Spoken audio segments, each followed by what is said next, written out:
Bonjour à tous et bienvenue, c'est Informatique Fujitsu pour une toute première vidéo. Donc dans cette première vidéo, je vais vous présenter la chaîne et donc mon PC sur lequel je ferai des vidéos. Donc cette chaîne sera destinée à l'informatique pour faire des astuces, des tutoriels, parfois démonter ou réparer des PC quand j'aurai l'occasion d'en trouver. Voilà.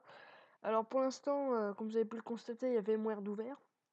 Il y a VMware Workstation 12 Player parce que je voulais pas faire mes vidéos sur mon vrai PC, sur mon PC personnel à moi. Donc je me suis créé une machine virtuelle vu que je n'ai pas de PC pour l'instant. J'aurai peut-être l'occasion d'en récupérer un ou d'en racheter un d'occasion sur internet. Une petite tour du genre Dell Optiplex ou un HP Compact, c'est pas mal ces petites tours. Voilà, c'est des petites tours plates, les unités centrales plates là qui sont pas mal franchement. Donc voilà. Donc pour l'instant, en attendant d'avoir un second PC, un PC d'atelier, on va dire, eh bien j'ai installé Windows 7 donc dans une machine virtuelle VMware. Donc c'est parti pour la présentation du PC. Voilà, donc comme vous pouvez le voir, donc il y a marqué VMware parce que c'est une machine virtuelle, voilà. Ici, voilà. Et donc cet ordinateur-là est en 32 bits sur l'édition familiale Premium Service Pack 1 de Windows 7 et il a 3 Go de RAM, donc je pense que c'est largement suffisant quand même. Donc on va aller voir tout de suite les propriétés système. Hop, voilà. Donc voilà, Windows 7 édition familiale Premium Service Pack 1. Donc alors c'est moi qui mets les infos OEM parce que ça fait plutôt sympa je trouve d'avoir un fabricant VMware en modèle Windows 7 avec le petit logo là. Je trouve que ça fait plutôt sympa, donc voilà. Donc l'indice de performance Windows, on ira le voir tout à l'heure. Donc là, processeur MD1 7010, donc tout ce qui est de plus basique. Alors par contre ici, le Radeon R2 Graphics, c'est parce que c'est une carte graphique déjà intégrée dans le processeur en fait. C'est pour ça que c'est comme ça.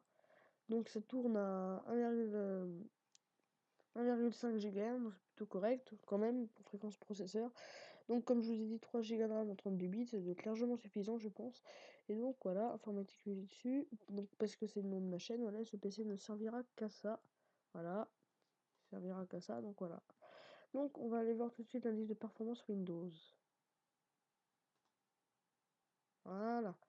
Donc je trouve que c'est la config est quand même pas mal en analyse de performance. Bon, le plus faible c'est les performances du bureau pour Windows Aero. Donc c'est normal parce que c'est une carte graphique VMware. En fait, si vous voulez, euh, vous allez ici là, hop, ici normalement, et vous faites hop ici manage et après alors moi j'ai réinstallé VMware Tools parce que j'ai désinstallé. Donc normalement vous aurez installé VMware Tools, donc ça va vous télécharger les fichiers, vous les extraire et vous lancer un CD virtuel normalement. Voilà, normalement.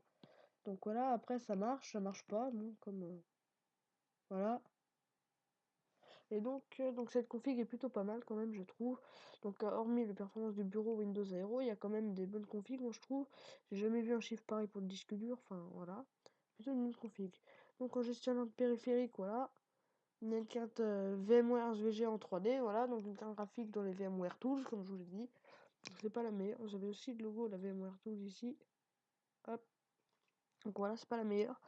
Donc en carte réseau, donc c'est une Ethernet, hein, bien sûr, en Intel Pro 1000 MT, donc voilà, largement suffisant pour poster ou regarder les vidéos sur YouTube et aussi surfer sur internet, voilà. Donc un périphérique Edge définition audio, donc de base, hein, mais qui fonctionne quand même, voilà. Quelques grésillements parfois dans les sons Windows, mais bon, c'est pas encore trop urgent. Donc un disque VMware Virtual CSI Disk Device. Alors oui, il est en CSI parce que c'était recommandé de le laisser en type CSI. Sinon je voulais le mettre en SATA, mais bon, vous préférez laisser en CSI, donc j'ai laissé en CSI. Donc en lecteur DVD CD-ROM, on a un NEC, donc mis sous le nom de VMware. Donc par contre celui-ci c'est un SATA. SATA, voilà, donc c'est plutôt... je n'ai pas compris pourquoi il y avait un SATA et un CSI, mais bon, c'est pas grave.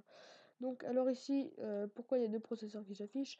Donc parce que déjà c'est un processeur double cœur et qu'en plus sur les processeurs double cœur normalement il y a un petit truc. En fait il y en a deux là parce que il y a deux processeurs logiques en général sur les processeurs double cœur, donc voilà. Donc après vous pouvez aller vous documenter sur internet si ça vous intéresse ou pas, voilà. On peut aller voir dans CPU Z maintenant, voilà. Hop. Ah mince, j'ai trompé de fenêtre. PUZ, c'est pas ça. Voilà. Donc, on a un MDE1 7010, comme on l'a déjà dit, en socket FP4 968. Voilà. Donc, les caches, il y a un L1D, un L1I et un L2. Donc, voilà, donc 3 caches. Voilà. Le cache, s'en fout un peu, c'est pas le principal. Donc en mainboard, on a une carte graphique, une carte mère Intel 440BX Desktop Reference Platform, voilà, avec un BIOS Phoenix. Alors les Phoenix, je connais bien quand même parce que les ordi étaient plutôt sous des Phoenix. Ou alors sinon il y avait American Treats Technology aussi, mais bon, voilà, je connais pas trop encore ce BIOS, voilà. Enfin, American Treats, je connais pas encore trop le BIOS, voilà. Donc voilà une version 6. Qui est donc du 7 février 2015, voilà, c'est marqué ici. Donc en mémoire, on a 3 gigabytes comme indiqué dans les propriétés système. Donc SPD, c'est pour les slots de mémoire, voilà, donc il y a plein de slots, c'est pareil. Alors pourquoi il y en a autant en fait? Parce que VMware prend en charge jusqu'à 60 gigabytes de RAM sur une machine virtuelle. 64 gigabytes de RAM, c'est énorme, franchement, j'ai jamais vu ça, mais bon. Même VirtualBox ne le propose pas. En graphique, on n'a rien, parce que c'est une carte graphique virtuelle, voilà. C'est pas une marque connue comme Nvidia, Intel ou ATI, AMD, voilà. C'est pas non plus, voilà, c'est pas une marque connue, c'est pas une carte graphique commercialisée, donc en fait, il n'y a pas de, voilà, il n'y a pas d'infos. Donc en bench, il n'y a rien. Et dans About, donc c'est pour à propos de CPUZ, voilà. Donc si vous voulez une indication de ce logiciel, il est aussi disponible sur Linux et sur Android. Ceux qui veulent regarder les.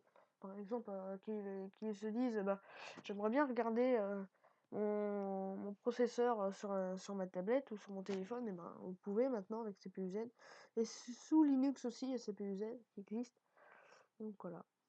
Alors voilà, donc j'espère que cette vidéo vous aura plu, bien sûr. Voilà, attendez, on va, hop. Donc voilà, j'espère que cette vidéo vous aura plu. N'hésitez pas à mettre des commentaires et je vous dis à plus tard sur YouTube.